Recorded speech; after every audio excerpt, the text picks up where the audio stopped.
Hi, this is Brian Kim. I'm going to share with you case number 210 in the Best Way to Do Cataract Surgery series. This is a white cataract, a chalky white cataract, and you're going to see the use of Trypan blue. And really, this is an excellent case to illustrate double chop, cross chop, and instrument positioning. You're going to see how I'm able to very carefully, methodically position my instruments around this white cataract and see how effective it is to fracture the lens, again, very safely and not causing any zonular stress, traction on the zonules throughout the entire case. So I'm using the cotton tip to steady the eye, and this is a corneal marker which will help me to center and size my rhexis.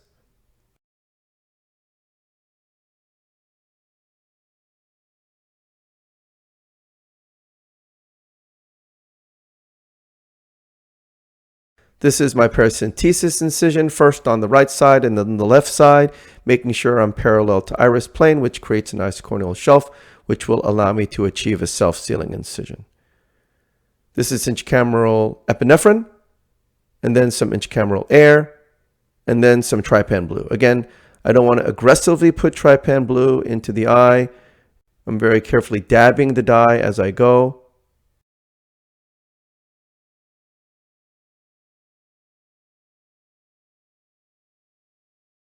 This chamber is very unstable, and so it's very, very shallow. And so I go ahead and just switch and put the dispersive viscoelastic in to push the dye out as well as a bubble.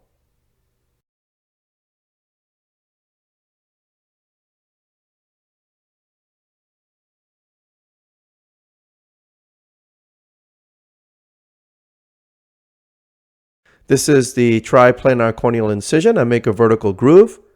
Place the blade into the deep part of the groove, tunnel through the cornea, and then when I'm ready, I enter. I don't believe this is an intumescent lens, but of course we're prepared. These are the Morio microforceps. I puncture the center. You can see there's not much milk coming out, so I don't believe it's intumescent. Grabbing the right side of the tear, going around circumferentially. Again, because of this small forceps, the microforceps, limited OVD egress, and therefore reduced radialization forces.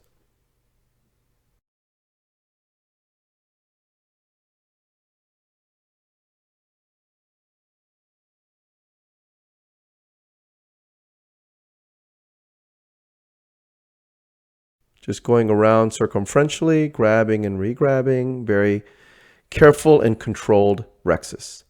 Burping the viscoelastic and that little piece of capsule out.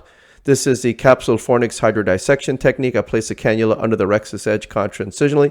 You saw that there was a giant air bubble that went in.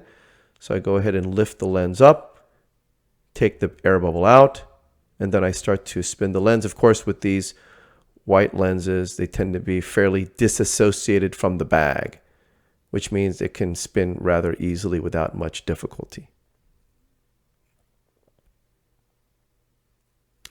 Irrigating the surface of the eye. Lifting the incision, going in with irrigation off to minimize Descemet's trauma. Removing the surface epinuclear material. I'm going to go bevel up here, and I'm going to sculpt. This is a rather dense lens. Go ahead and sculpt, debulking the central dense core. This will reduce the chance for a posterior plate phenomenon. By debulking the central dense core, when I fracture from the terminal side, again, because they're concentric lamellar fibers, by fracturing the terminal side, I'm actually fracturing the entire thickness of the lens from the periphery, and therefore when I propagate that tear and chop from the terminal side, it will propagate through and through and essentially bypass the dreaded posterior plate phenomenon.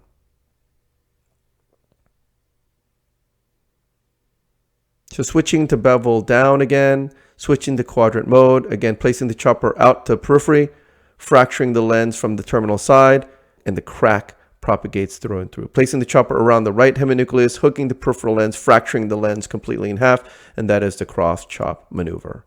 Placing the chopper around that first quadrant, hooking the peripheral lens in the same way, fracturing the lens in half again with the cross chop maneuver, and then using the instruments to mash and crush the lens into smaller pieces before emulsifying the lens piece.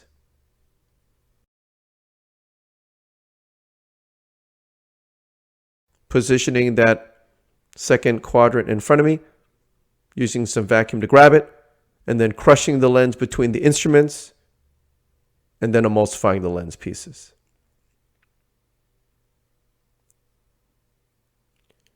Turning the second heminucleus in front of me, again, you can see there's no posterior capsule epinucleus. Hooking the peripheral lens, crushing the lens between the instruments with another cross-chop maneuver, very carefully teasing them and separating apart. Hooking the peripheral lens on the third quadrant, performing another cross-chop maneuver, splitting the pieces in half, using some vacuum to grab that piece, crushing the lens in half with the instruments, using mechanical fracturing forces, crushing the lens into smaller and smaller pieces, and then emulsifying the lens pieces, using sparing amounts of ultrasonic energy and vacuum. Again, a very gentle way to disassemble the lens in this context.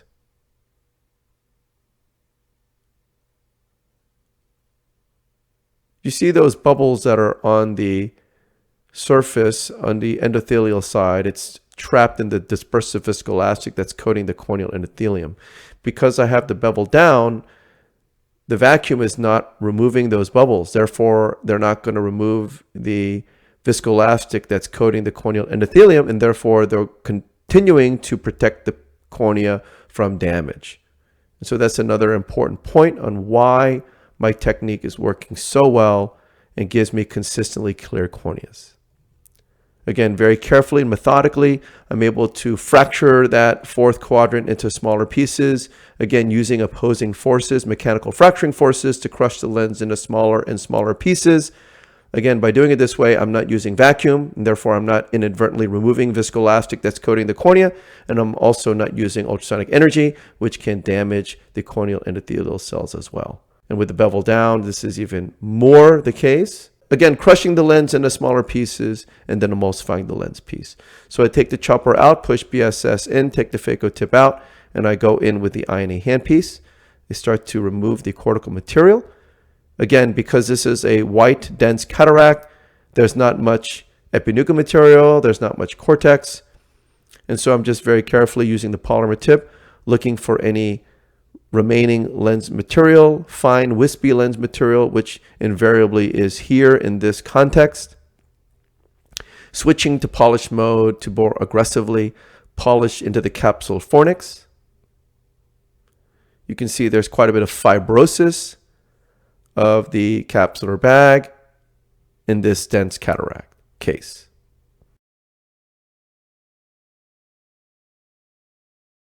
Polishing the posterior capsule into the subincisional area as well. You can see there's some fibrosis again on the posterior capsule.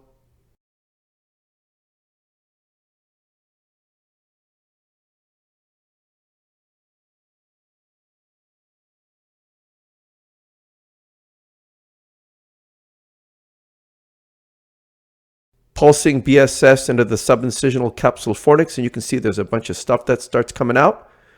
So again, unless you check, you don't know. It's like looking for dust bunnies underneath your couch. You got to pressure wash the capsule fornix subincisionally, and when you do that, like in this case, you see there's a bunch of stuff that came out. Again, if you go with bimanual, that's fine, but you're not going to have the polymer tip when you have bimanual. You're going to have a metal tip. And in my experience, in my opinion, the polymer tip is far safer than any metal tip. Polishing underneath the rexus edge, first on the left side and then the right side.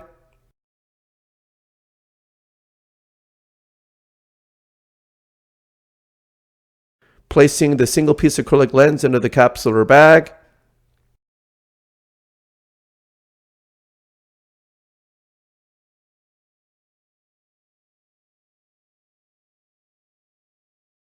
Going in with irrigation off, activating irrigation, disengaging the haptics off the optic, tilting and rotating the lens clockwise 90 degrees, making sure I remove all the viscoelastic from within the bag, repositing the optic back into the bag, polishing underneath the rexus edge, removing all the viscoelastic from the anterior chamber. Now you see all those bubbles are coming off. Why? Because those bubbles were coating the corneal endothelium with the viscoelastic. And so now I'm removing all that viscoelastic, which gives you a lot of confidence that I had good corneal endothelial protection throughout the entire case.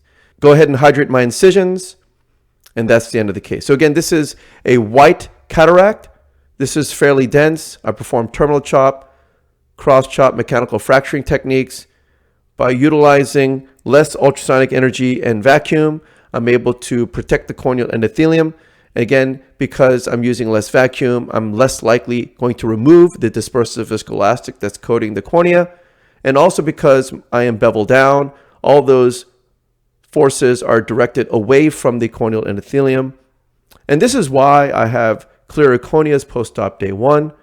I'm able to use mechanical fracturing forces, leveraging mechanical fracturing forces to disassemble the lens rather than depending upon ultrasonic energy to break up the lens pieces. By using less ultrasonic energy, you reduce the risk for wound burn. You reduce the risk for post-occlusion surge because you're not going pedal to metal with the phaco. And so this patient did very well. You can see how dense this cataract was and how now clear the cornea is. And this is why I advocate over and over again why I feel this is the best way to do cataract surgery. And if you give it a chance and you try to do these techniques, I think you will be pleasantly surprised, like a lot of people have told me all around the world who have tried these techniques. They feel like they are better because they've employed these techniques. And this is why I always share these videos with everyone who's willing to watch, because I want everyone to provide the very best cataract surgery experience for their patients.